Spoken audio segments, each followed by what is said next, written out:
Happy loot.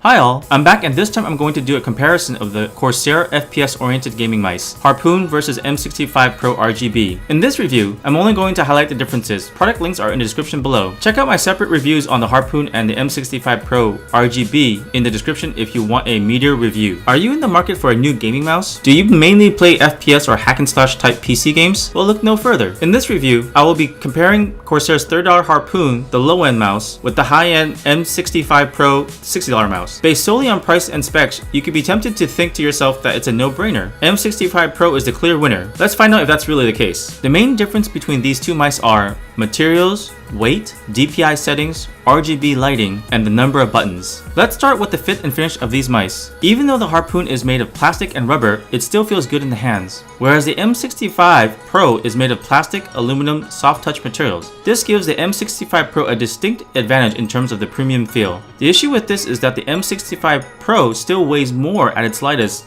than the Harpoon. Depending on your preference, the M65 Pro might be a little too heavy for your taste. In addition to the weight, the Harpoon is a smaller mouse than the M65 Pro. It is meant for gamers who use the claw fingertip style grip. The M65 Pro is meant for gamers who use the palm style grip. DPI is another area where these two mice differ. The Harpoon has a DPI range of 250 to 6000 DPI, and the M65 Pro ranges from 100 to 12,000 DPI. The M65 excels in every aspect of this when compared to the Harpoon. Not only does the M65 Pro have a better DPI range, it also has dedicated up, down, and sniper DPI selectors, which is something the Harpoon lacks. The Harpoon only has one button for cycling through your DPI presets. Another area where that the M65 Pro beats the Harpoon is that it has 8 programmable buttons versus the Harpoon's 6. Lighting may not affect your ability to effectively game with these mice, but if you're looking to complete your desktop look with matching RGB lights, then these mice have you covered. The M65 Pro has more lighting zones than the Harpoon. There are 3 zones for the M65 Pro: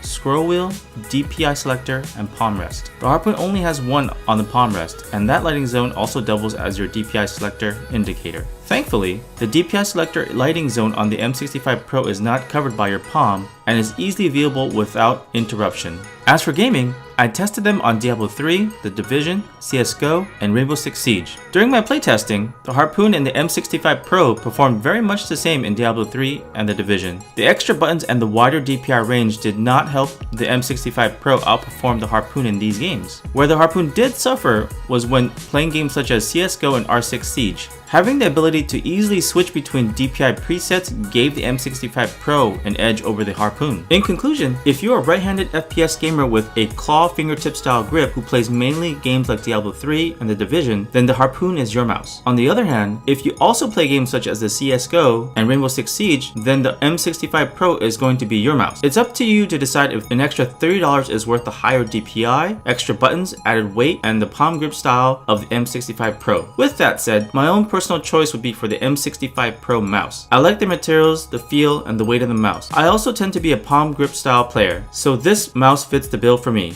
That's it for me. Either hit the like button or the subscribe or leave us a comment. I'm Kang with Happy Loot. See you in the next one.